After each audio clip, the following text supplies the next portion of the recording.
बच्चों, आप सभी का स्वागत। आइए फिर से हम एक बार साथ हैं, मैं और आप सभी स्टूडेंट्स। बच्चों, आप जो सब्सक्राइब्स की लाइन बनाने के लिए मैंने आपको कहा था, श्रृंखला बनाने को कहा था, वो काम कर रहे हैं ना बच्चों?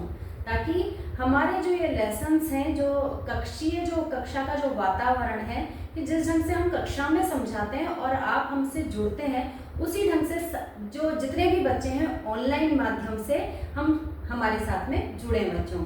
तो मैं ये प्रयास कर रही हूँ और आप भी अपनी तरफ से जब थोड़े खाली होते हैं, जब पढ़ाई नहीं कर रहे होते हैं, थोड़ा सा आपको टाइम वेस्ट करना होता है बच्चों, तो उस टाइम आप ये काम कीजिए, अपने फ्रेंड्स को, अपने रिश्तेदारों को सब्सक्राइब करवाइए और ज़्यादा से ज़्यादा, ताकि जो फ़ायदा है, जो ये लेसन्स मैं बना रही हूँ, वो सभी तक पहुँचे बच्चों। ठीक है, तो आइए हम अपने पाठ पर आते हैं। बच्चों, क्या कभी आपको कोई करंट लगा है या फिर आपने कभी सोचा है कि भाई बटन दबाते ही और हमारी लाइट ऑन कैसे हो जाती है? इन सब के पीछे क्या कारण है? लाइट ऑन हो रही है, पंखे चल रहे हैं, घर के इतने सारे जो हमारे यांत्रिक उपकरण हैं वो चल रहे हैं, और अगर लाइट चली जाए तो सब गायब। जानते हैं ना आप? तो ऐसा क्यों होता है? तो बच्चों, बिजली की वजह से, नॉर्मल भाषा में, हम सामान्य भाषा में उसे बिजली कहते हैं, इलेक्ट्रिक कहते हैं। तो बिजली की वजह से, विद्युत धारा की वजह से, बिजली में क्या होता है, विद्युत धारा प्रवाहित हो रही है बच्चों, और विद्युत धारा जो होती है वो इलेक्ट्रॉनों का एक प्रभाव होता है। तो विद्युत धारा के प्रवाहित होने की वजह से जो हमारे सारे उपकरण हैं, लाइट दबाई और तुरंत यहाँ से जो विद्युत धारा है वो प्रवाहित होने लग जाती है, और हमारे जो लाइट और जो सारे उपकरण हैं बच्चों, वो जल जाते हैं। ठीक है, और इसी वजह से जो सारे उपकरण हैं वो भी इसी वजह से चलते हैं। और जैसे ही हमने बटन बंद कर दिया तो जो विद्युत प्रवाह है वो बंद हो जाता है, विद्युत धारा वहां पहुंचना बंद हो जाता है, और जो वहां की जो मशीनें होती हैं जिस वजह से वो जल रहे थे, वो सब बंद हो जाते हैं बच्चों। ठीक है, तो आइए हम अपने लेसन पर चलते हैं, जिसका नाम है विद्युत धारा के रासायनिक प्रभाव। जी हाँ बच्चों, यह है आपकी विज्ञान पाठ्य पुस्तक का पाठ 11। तो आइए शुरू करते हैं। फर्स्ट प्रश्न जो मैं आपके लिए लेकर आई हूं वो है, सुचालक तथा हीन चालक को परिभाषित कीजिए। ठीक है, तो सुचालक का मतलब क्या हो गया बच्चों? वे पदार्थ, वे वस्तुएं जो अपने में से विद्युत धारा का प्रवाह बहुत अच्छे से करती हैं, अपने में से विद्युत धारा को प्रवाहित होने देते हैं। तो ऐसे जो वस्तुएं होती हैं बच्चों, वो सुचालक कहलाती हैं या अच्छे चालक कहलाते हैं। सभी जो धातुएं होती हैं बच्चों, लोहा, तांबा, ये चांदी, आपके जो अधिकतर जो धातुएं होती हैं बच्चों, वो विद्युत का चालन करती हैं और ये सुचालक कहलाती हैं। ठीक है, उसके बाद आ जाता है हीन चालक। हीन चालक मतलब ही आप समझ गए होंगे, सु का मतलब बहुत अच्छे और हीन का मतलब बहुत कम, बहुत दुर्बल रूप से। हीन चालक क्या होते हैं? तो वे पदार्थ या वे वस्तुएं जो अपने में से विद्युत धारा का प्रवाह जो होता है बहुत मुश्किल से करने देती हैं, या फिर विद्युत धारा का प्रवाह उनमें होता ही नहीं है, तो ऐसी जो वस्तुएं होती हैं वो विद्युत की हीन चालक कहलाती हैं। उदाहरण आप बता सकते हैं? जल्दी से बताइए मुझे उदाहरण। बिल्कुल सही सोचा है आपने। उदाहरण है हमारे लकड़ी, प्लास्टिक, कांच जो होते हैं, ये जो होते हैं वो विद्युत का प्रवाह ही नहीं होने देते, और विद्युत जो है इनमें से प्रवाहित नहीं हो सकती बच्चों। इसीलिए आपने देखा होगा कि अगर किसी व्यक्ति को करंट ज्यादा ही लग गया है और वो उस लाइट के चिपक गया है, कभी हो सकता है आप लोगों के साथ, आपके आसपास के वातावरण में कभी ऐसा हो जाए, तो ऐसे नहीं कि कोई रोड रखी हुई है लोहे की और आप उसे अलग करने का प्रयास कर रहे हैं उस व्यक्ति को, ऐसा बिल्कुल भी मत कीजिए, क्योंकि लोहा तो और ज्यादा विद्युत का चालक है, आप भी उससे चिपक जाएंगे। आप क्या करेंगे? लकड़ी का डंडा लेंगे और लकड़ी की सहायता से उस व्यक्ति को जो कि चिपका हुआ है उसको हटाने का प्रयास करेंगे, क्योंकि लकड़ी जो होती है बच्चों, वो विद्युत की चालक नहीं होती। अगले क्वेश्चन पर चलते हैं। प्रयोग द्वारा सिद्ध कीजिए कि द्रव विद्युत का चालन करते हैं। तो बच्चों, यहाँ पर ये मैंने एक परिपथ बनाया है। परिपथ का मतलब समझते हैं ना आप? जैसे कि मैंने कहा था कि लाइट ऑन होते ही और हमारा पंखा चलने लग जाता है, तो परिपथ पूर्ण हुआ है बच्चों, तब हमारा जो पंखा है, तब हमारी जो लाइट है वो जलती है। अब यहाँ पर हमें परिपथ, हमारे घरों में तो ऑलरेडी जब घर बनते हैं तो पूरा परिपथ बना दिया जाता है, सिर्फ बटन ही हमारे सामने होते हैं, लेकिन यहाँ पर मैंने देखिए पूरा परिपथ बनाया है।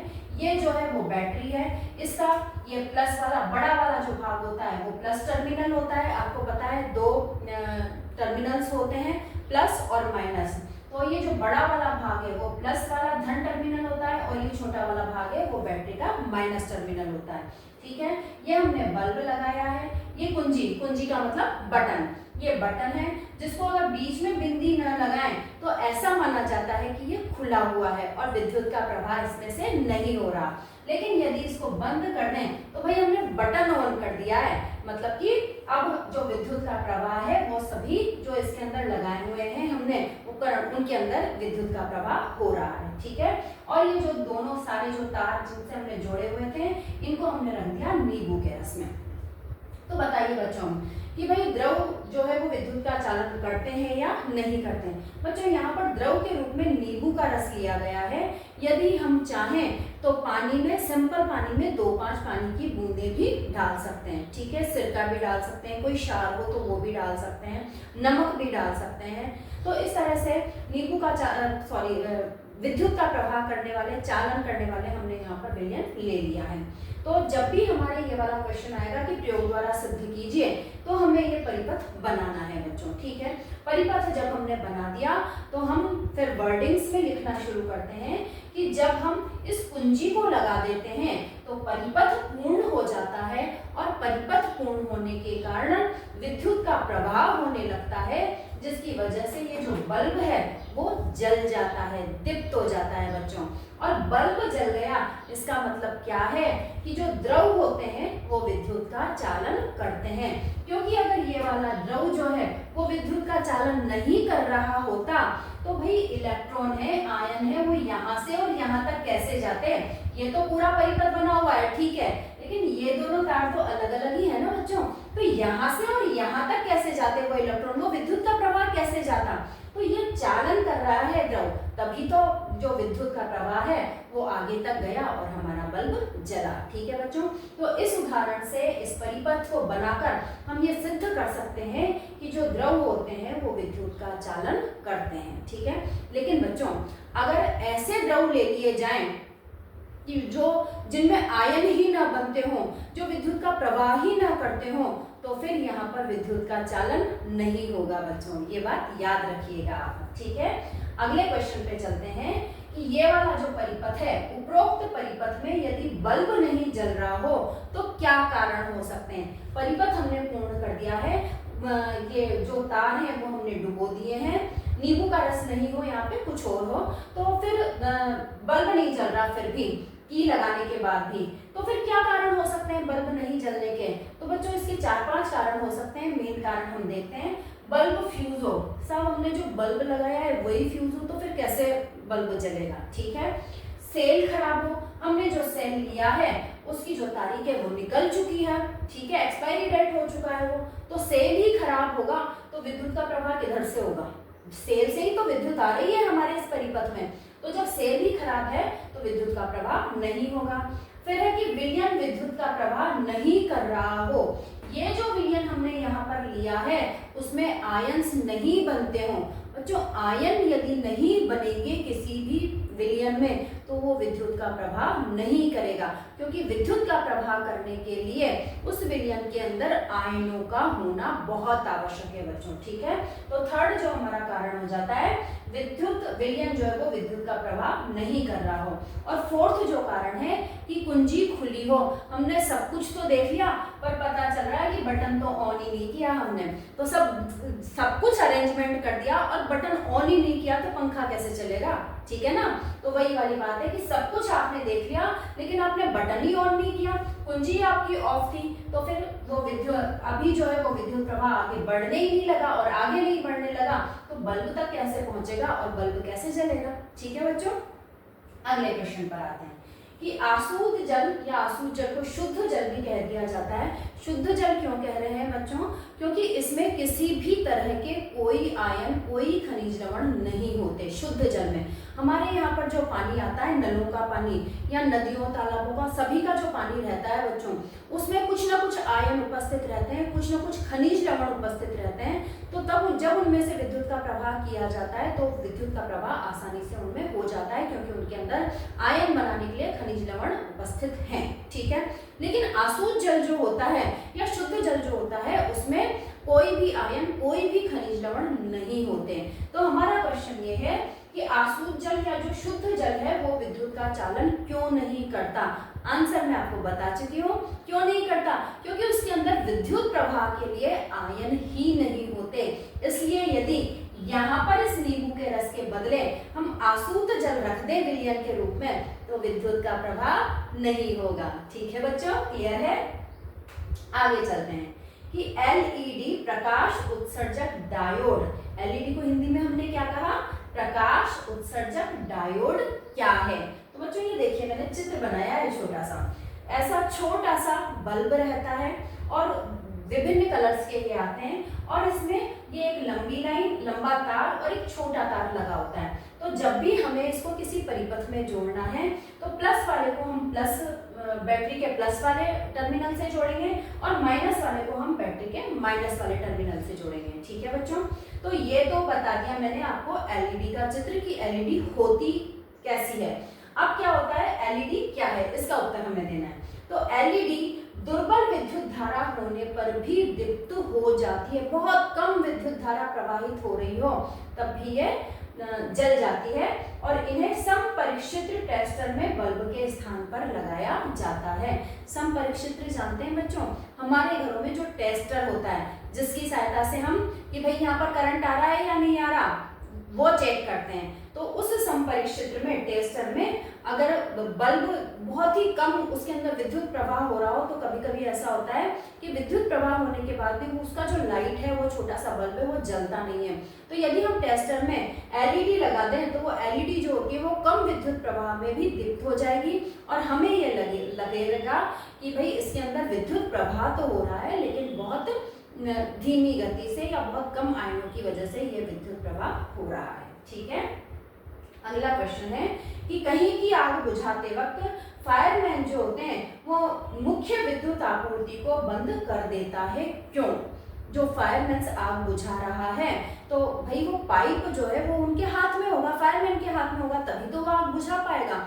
तो जो पानी है वो तो नॉर्मल वाटर है, टैंक में जो पानी भरा हुआ है उसके साथ में, तो वो तो नॉर्मल वाटर है। और नॉर्मल वाटर में बच्चों अभी जस्ट मैंने कहा कि आयंस होते हैं, खनिज लवण होते हैं। तो यदि विद्युत का प्रवाह चलता रहेगा तो हो सकता है बच्चों कि वो विद्युत के प्रवाह में, विद्युत यहाँ पर पानी जो है वो विद्युत का चालन कर रहा है, तो हो सकता है कि पानी चलाते वक्त, आग बंद करते वक्त उस पानी की वजह से उसे करंट लग जाए, क्योंकि पानी जो है, पानी का पाइप जो है उसके हाथ में है बच्चों और वो खुद भी गीला हो रहा है, हाथ भी गीले हो रहे हैं उसके।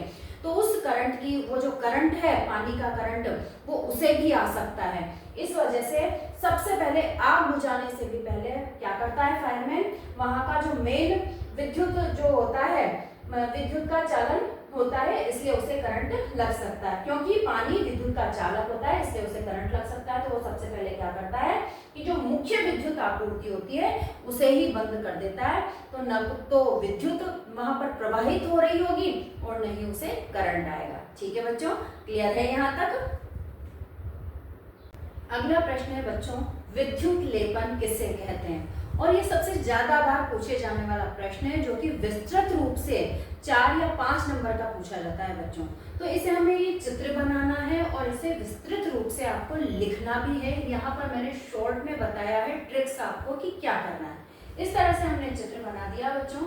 तो यहाँ पर हमने बैटरी लगाई है और सिर्फ और कुछ भी नहीं लगाया, सिर्फ बैटरी के साथ में हमने ये विलयन ले लिया है और इस पर जो प्लेटें हैं वो लगा दी है एनोड और कैथोड के रूप में। बच्चों एनोड और कैथोड तो जानते हैं ना आप, जो दो कोई भी धातु के जो दो चालक पदार्थ होते हैं वो लगा दिए जाते हैं और उन पर वो तार बांधने के काम आते हैं बच्चों।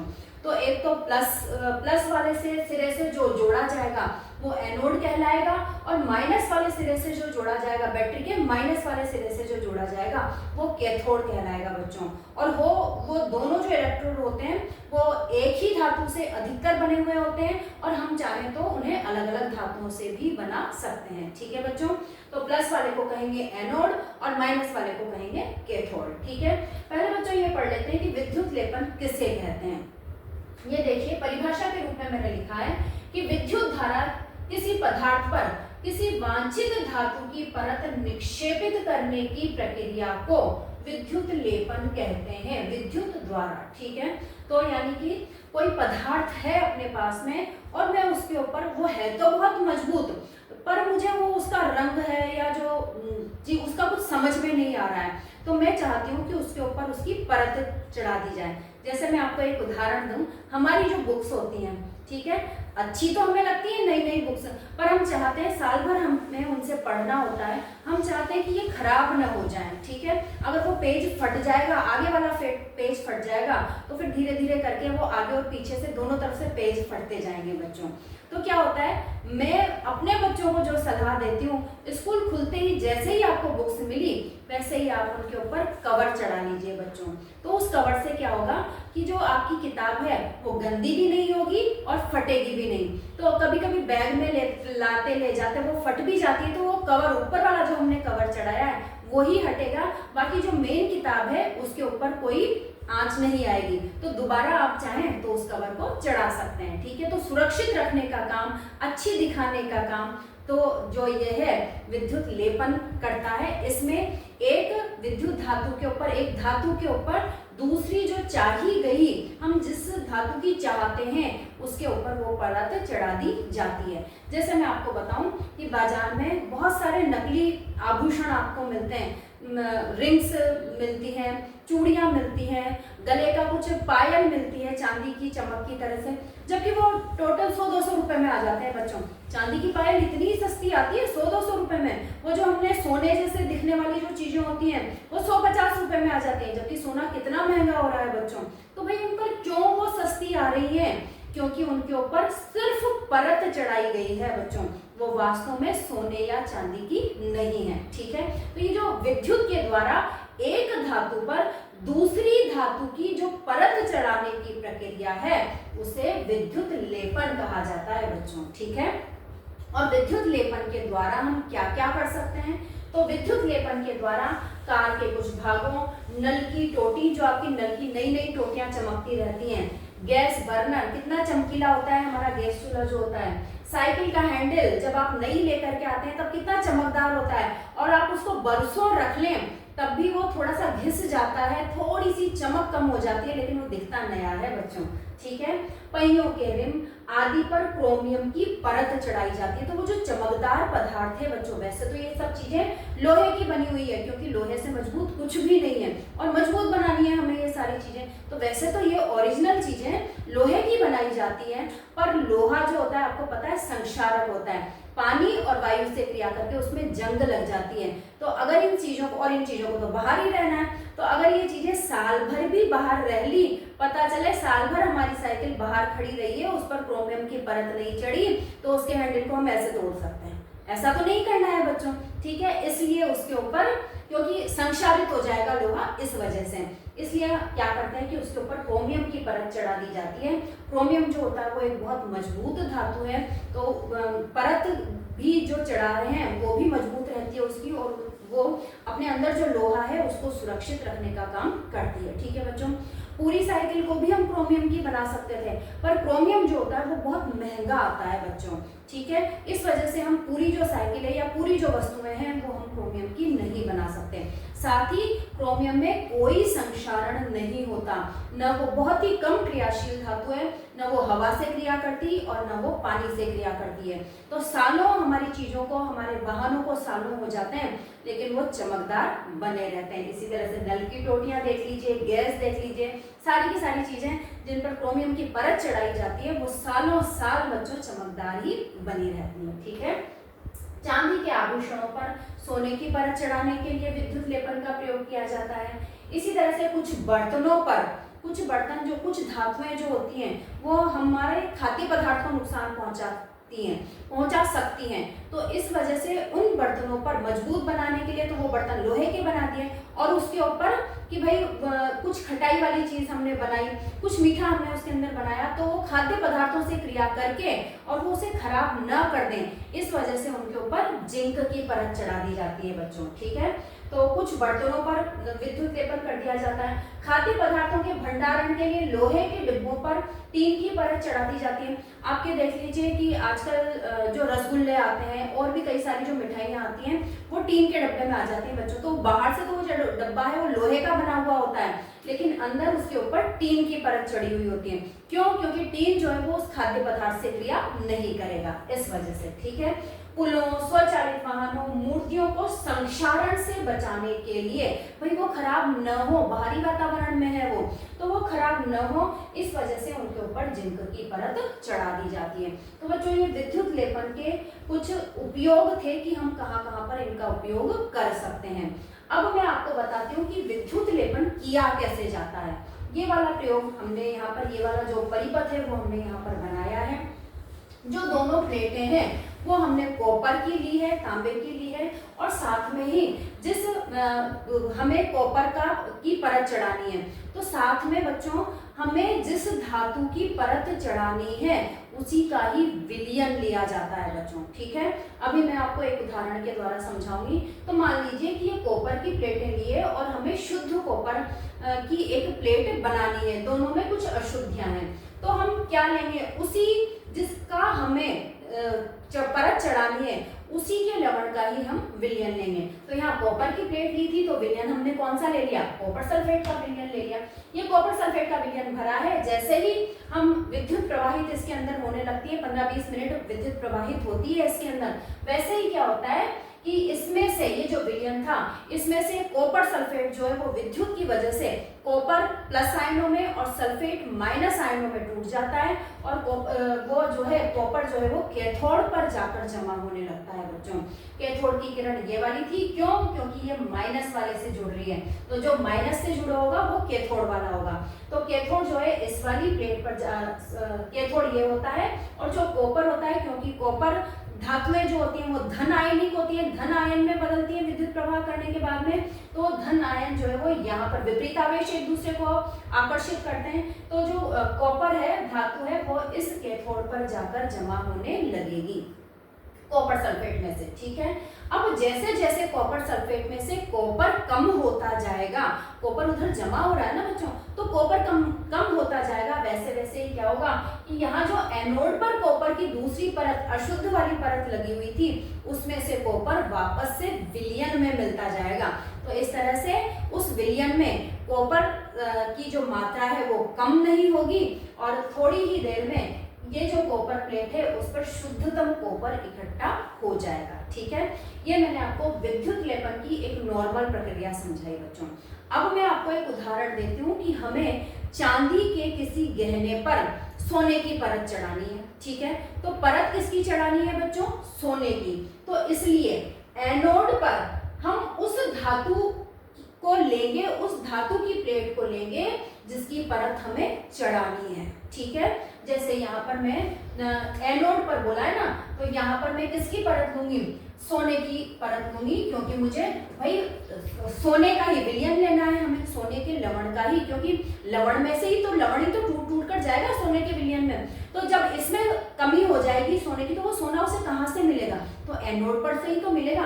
तो एनोड पर हमें उस धातु की, ये एनोड है, प्लस से जुड़ रहा है, तो सोने की ही परत हमें चढ़ानी है। तो सोने की जो धातु होगी, शुद्ध धातु, उसको मैं एनोड के रूप में उपयोग करूंगी। ठीक है। इसी तरह से कैथोड पर मैं किसका प्रयोग करूंगी? जिस पर परत चढ़ानी है। तो साहब मुझे चांदी के ऊपर, चांदी का कोई गहना है, मुझे इसके ऊपर मुझे परत चढ़ानी है। ठीक है। मेरे हार पे परत चढ़ानी है मुझे, तो और वो लोहे का बना हुआ है, तो मैंने उस हार को ही वहां पर टांग दिया बच्चों। ठीक है। तो चांदी की के ऊपर मुझे परत चढ़ानी है, तो मैंने उसको कैथोड के रूप में लिया। और यहाँ जो विलयन है, उस विलयन, कौन सा विलयन लूंगी मैं? यहाँ पर मैं सोने के ही कोई लवण का, क्योंकि सोने की परत चढ़ानी है, जिसकी भी परत चढ़ानी हो उसी का विलयन हम लेते हैं। तो सोने की ही का ही कोई लवण का, जैसे कि मैं यहाँ पर ले लेती हूँ ओरम सल्फेट। ठीक है। कि ओरम सल्फेट जो है वो गोल्ड सल्फेट हो गया बच्चों, कोई भी लवण जो है वो हम ले सकते हैं। तो उसका विलयन यहाँ पर मैंने ले लिया है। अब विद्युत धारा प्रवाहित करते हैं। विद्युत धारा प्रवाहित करते हैं तो ये ओरम सल्फेट किस में बदलेगा? ये Au प्लस में यानी कि जो धातुएं हैं वो तो धन आयन ही बनाएंगी, और SO4 जो है वो माइनस आयन में परिवर्तित टूट जाएगा बच्चों विद्युत प्रवाहित करने पर। तो अब जो है वो Au प्लस, यहाँ है ना माइनस का, तो Au तो इधर की तरफ आने लगेगा और सल्फेट जो है वो इधर इकट्ठा होता जाएगा। और जब इस विलयन में सोने की कमी हो जाएगी, तब यहाँ देखिए ये हमने सोने की ही प्लेट लगाई हुई है बच्चों, तो सोने में से जो सोने के कण है वो इसके अंदर मिलते जाएंगे। तो विलयन में भी थोड़ी देर तक विद्युत प्रवाहित करने पर भी विलयन में सोने के जो आयन है उनकी कमी नहीं होगी, ठीक है।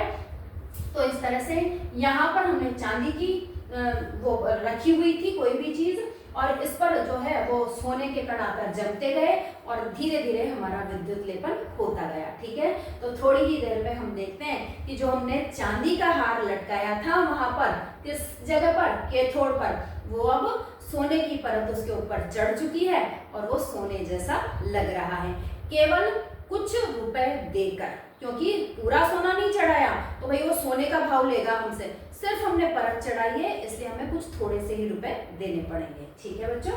तो ये हो जाता है विद्युत लेपन, और इसका उपयोग हम इतनी सारी चीजों में कर सकते हैं, ठीक है। अगला जो क्वेश्चन आता है कि विद्युत सांद्रों पर काम करते वक्त उन्हें गीले हाथों से नहीं छूना चाहिए। प्लग ऑन कर रहे हैं, बटन ऑन कर रहे हैं, मिक्सी चला रहे हैं, मोटर ऑन कर रहे हैं, कुछ भी आप कर रहे हैं विद्युत से संबंधित, तो आपको गीले हाथों से नहीं छूना चाहिए, हाथों को पोंछ लेना चाहिए, या फिर आपको चप्पल पहन लेनी चाहिए बच्चों, ठीक है। और दूसरा क्वेश्चन इसी से जो मिलता जुलता है कि क्या तेज वर्षा के समय लाइनमैन द्वारा बाहरी मुख्य लाइन के विद्युत तारों की मरम्मत करना सुरक्षित होता है। लाइट चली गई, लाइट में कोई प्रॉब्लम हो गई और विद्युत मैन को साहब लाइट ठीक करनी ही पड़ेगी, तो क्या भारी बारिश में उसके खुद के लिए हितकर होगा क्या? ये नहीं होगा बच्चों, क्योंकि मेन लाइन में तो जो वोल्टेज होता है वो हमारे घरों की तुलना में बहुत ज्यादा हाई वोल्टेज का होता है, अगर उसे करंट लग गया तो वो वही मर जाएगा बच्चों, ठीक है। इस वजह से ये सुरक्षित नहीं होगा बिल्कुल भी कि वो जो लाइनमैन है वो भारी वर्षा में बाहरी मुख्य लाइन के विद्युत तारों की मरम्मत करे, और यदि बाई चांस करना भी पड़े, करना ही पड़ रहा है उसको, तो अब काम नहीं चल रहा, तो फिर क्या किया जाएगा? तो उसके लिए उसको मोटे वाले प्लास्टिक के जो दस्ताने आते हैं, वो एक विशेष जो अपनी ड्रेस है, जूते, कैप, सभी कुछ जो एक विशेष ड्रेस आती है उनके लिए, वो पहनकर और प्लास्टिक के दस्ताने पहनकर उसको वो काम करना पड़ेगा, ताकि उसे करंट बॉडी के किसी भी पार्ट से न लगे, ठीक है। क्योंकि आपको पता है कि जल जो है वो विद्युत का प्रभाव करता है। अगर कहीं से भी करंट आ गया और जल बारिश हो रही है और वो बारिश उसको भी भिगो रही है, तो कहीं से भी उस जल में करंट आ गया तो उसे भी करंट लग जाएगा, ठीक है। और इसी प्रकार से विद्युत सांद्रों पर गीले हाथों से वही कारण है कि जो गीले हाथ हैं, पानी है, वो विद्युत का चालन करते हैं, और पानी वाले हाथों से अगर हम विद्युत का काम करेंगे और करंट आ गया तो हमें करंट लग जाएगा। अब बात ये आती है कि हम चप्पल क्यों पहने, क्यों बच जाएंगे चप्पल से? तो पता है बच्चों, हमारा जो शरीर है वो भी विद्युत का प्रभाव करता है, तभी तो हमें करंट लग जाता है। अगर शरीर विद्युत का प्रभाव नहीं कर रहा होता तो हमें करंट ही क्यों लगता है किसी भी वस्तु से? सही है कि नहीं है? ठीक है बच्चों, तो हम क्या करते हैं, हमारे बॉडी में भी तो बहुत सारे आयन से, बहुत सारे खनिज लवण हैं। आयरन है जो कि हमें किस में मिलता है? पालक में मिलता है। कैल्शियम है जो कि हमें दूध में मिलता है। इसी तरह से बहुत सारे जो खनिज लवण होते हैं वो हमारी बॉडी में होते हैं और वो आयनों का काम करते हैं। तो हमारा जो शरीर होता है वो विद्युत का चालक होता है। इस वजह से हमें काम करते वक्त यदि हम चप्पल पहन लेंगे तो वो चप्पल क्या हो गई? अभी पढ़ा था, फर्स्ट क्वेश्चन ही था हमारा, विद्युत रोधी थी वो चप्पल, प्लास्टिक की बनी हुई है, रबर की बनी हुई है, तो वो विद्युत रोधी थी, और विद्युत रोधी होने के कारण हमारे पूरे शरीर में जो करंट प्रवाहित हुआ वो जमीन में नहीं जा पाएगा। अगर जमीन में नहीं जा पाएगा तो हमें करंट नहीं लगेगा, क्योंकि हमें करंट उसी स्थिति में लगता है जब हम और पृथ्वी जो है एक दूसरे को टच कर रहे हो, क्योंकि हमसे जो विद्युत है वो पृथ्वी में जाती है और तभी हमें करंट लगता है। तो जब वो विद्युत जो है वो पृथ्वी में नहीं जाएगी तो फिर हमें करंट भी नहीं लगेगा, ठीक है बच्चों। इस तरह से ये सारे क्वेश्चन आपसे इस पार्ट से संबंधित पूछे जाते हैं। मैं आशा करती हूँ कि आपको पूरे अच्छे से समझ में आए होंगे। और अगर कुछ कहीं ना कहीं ऊपर नीचे हो जाता है, कुछ आपको समझ में नहीं आता है, तो बच्चों आप कमेंट बॉक्स में कमेंट करके पूछ भी सकते हैं मुझसे, ठीक है। तो आइए यहीं पर हम इस लेसन को समाप्त करते हैं। आप अपना काम करते रहिए, पढ़ते रहिए, खुश रहिए, मस्त रहिए और एग्जाम्स की बिल्कुल टेंशन मत लीजिए। एग्जाम है, निकल जाएंगे, ठीक है बच्चों। तो बिना टेंशन के आप पढ़िए, कंसंट्रेट होकर पढ़िए, बीच बीच में ब्रेक लेते रहिए, लगातार ही मत पढ़िए। रात में टाइम पर सो जाइए और टाइम पर ही खाना खाइए, ठीक है बच्चों। तभी तो आपका दिमाग अच्छे से दिन में पढ़ाई में लगा रहेगा। इसी के साथ मैं आपसे आज्ञा चाहती हूँ। धन्यवाद।